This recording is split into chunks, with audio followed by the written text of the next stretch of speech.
আমার কথায় আসবে না ও। আমি তো সেইভাবে কোনোদিনই কিছু। আপনি তো আগেই হাল ছেড়ে দিচ্ছেন। চেষ্টা করতে ক্ষতি কি? আর আমার মনে হয় যে কারোর বলার থেকে আপনার বলাই বেশি কাজ হবে। না নন্দিনী, না।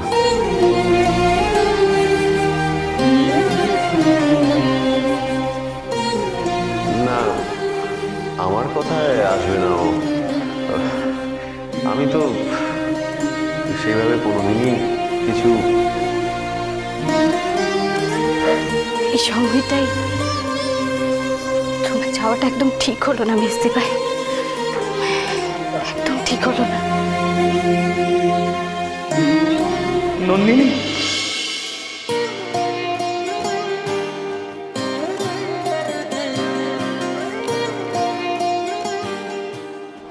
গোপাল কাকা, কতদিন পর তোমাকে দেখলাম গোপাল কাকা। আমিও তো তোমায় কতদিন পর দেখছি মা। আমি তো ভাবতেই পারছি না আমাদের সেই ছোট্ট নন্দিনী আরো গিন্নি হয়ে গেছে। ভারী মিষ্টি লাগবে মা তোমার।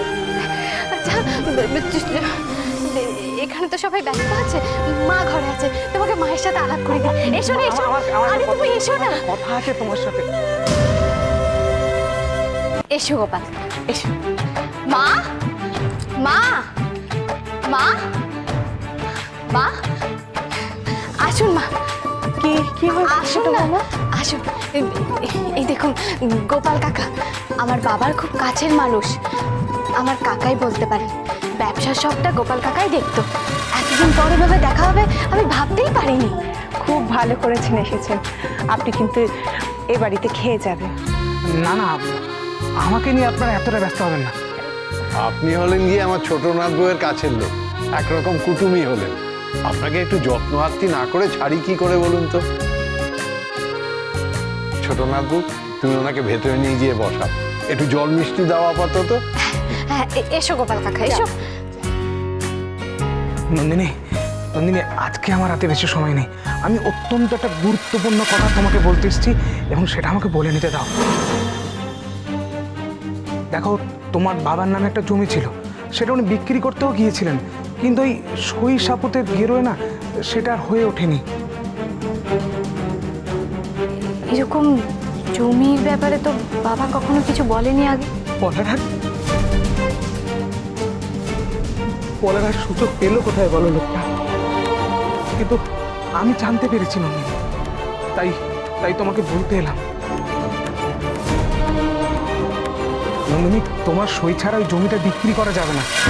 আর আর ওই জমিটা বিক্রি করলে তুমি এত টাকা পাবে যে স্যারের সমস্ত দেনা শোধ হয়ে যাবে। এমনকি স্যারের দেউনিয়া নামটাও তুমি খোঁজাতে পারবে। দেখো দেখো, আমি তো তোমাকে সব কথাই বললাম, এবার তুমি ভেবেচিন্তে দেখো তুমি কি করবে। তুমি তো সব দিকটা ভেবেই বলেছো, ভালোর জন্যই বলেছো। আমি জমিটা বিক্রি করব। কাগজপত্র সই সাবুত করতে বারাসাত যেতে হবে, তাই তো? কবে যাব বলো? সে তো যাবে মা, কিন্তু একটা বিপদ আছে। বিপদ? বিপদ মানে? রঘু।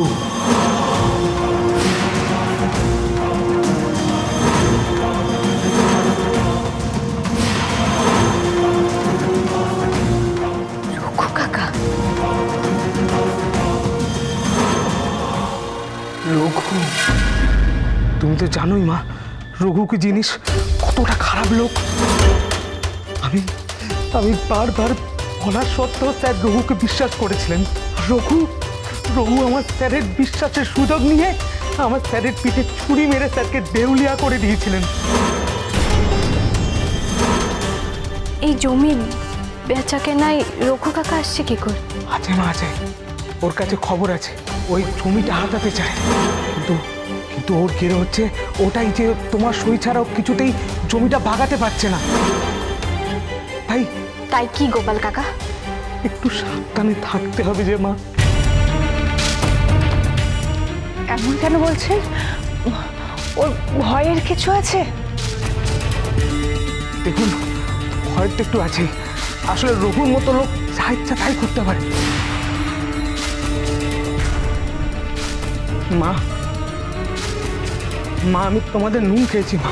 তোমার বাবার আশীর্বাদ ছিল বলে আমার মাথার উপর আমি আমার মেয়ে বউ নিয়ে সংসার করতে পেরেছি। তাই তোমাকে সব কিছু বলতে এসেছি মা। ওই রঘু ওর স্বার্থ সিদ্ধি করার জন্য যা ইচ্ছা তাই করতে পারে। হে ভগবান, তো খুব ভয়ের ব্যাপার। না মা, আপনারা এ নিয়ে ভাববেন না। আমি তো রঘু কাকাকে চিনি। ওই পিঠে ছুরি মারা লোকটার অত ক্ষমতা নেই যে ও বারাসাতে চৌহদ্দির বাইরে এসে কিছু করবে। তবুও ছোটনাথবাবু, সাবধানের মান নেই। হ্যাঁ দাদু ভাই, আমি সাবধানেই থাকবো। গোপাল কাকা, তুমিও টেনশন করো না। রঘু কাকা যতই চাপ তৈরি করুক, আমি কিছুতেই ওর কাছে মাথা নোয়াবো না। মা তুমি বলো, ওর মতো লোকের মুখ লাগা কি ঠিক হবে মা? বলো তুমি। ঠিক তো কিছুই হয়নি গোপাল কাকা। আমার বাবার যে ক্ষতিও করেছে, তারপর এখন জমিটাও কেড়ে নেবে, সেটা আমি হতে দেব না, কিছুতেই হতে দেব না। আর আমার বাবা আজ নেই, কিন্তু বাবার মেয়ে তো আছে। আমি এর শেষ দেখেই ছাড়ব।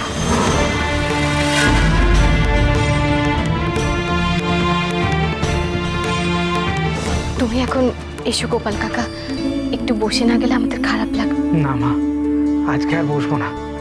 তোমার জন্য একটা জিনিস আছে, দাঁড়াও আমি নিয়ে আসছি, দাঁড়াও। এবার এক ঢিলে দুটো পাখি মারবো আমি, দুটো শিকার করব। নন্দিনী কাঞ্জিলালকে ঘায়েল করার একটা বড় তো হাতিয়ার পেয়েই গেলাম। আর নবাব, তোমায় একটা মস্ত বড় ফাঁদে ফেলবো।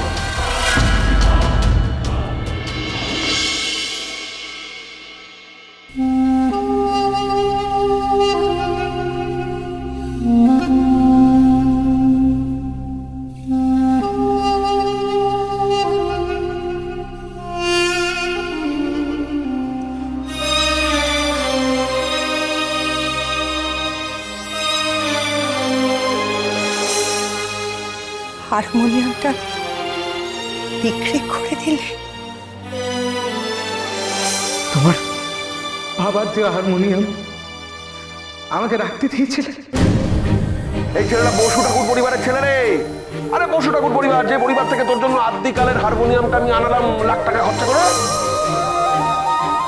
অনেক যত্নে রাখার চেষ্টা করেছি মা। আজ তোমার মাথার উপর ছাদ হয়েছে, তাই এই জিনিস তোমাকে দিয়ে গেলাম।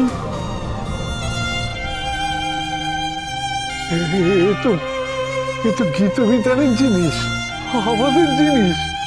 এই জিনিস তোমার কাছে ছিল মা। ভগবানের কি আশ্চর্য লীলা দেখো, যে এই জিনিস বাড়ি থেকে চলে গেছিল, আজ কত হাত ঘুরে আবার বাড়িতে ফিরে এলো। যতই খারাপ দিন আসুক, এই গীত বিতানে আবার সুদিন আসবে। এ যেন তার ইঙ্গিত, এ যেন তার ইঙ্গিত।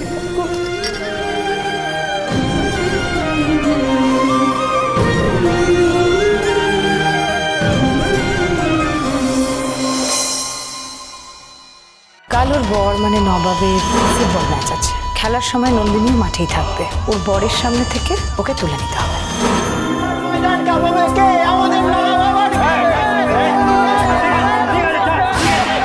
হে ভগবান, ছেলেটা বেরোনোর সময় মঙ্গল প্রদীপটা পড়ে নিভে গেল। এবার যখন অঘটন ঘটে। আজকের এই খেলাই যাতে তোমার শেষ খেলা হয়, আমি সেই ব্যবস্থা করে রেখেছিলাম। নবাব নন্দিনী।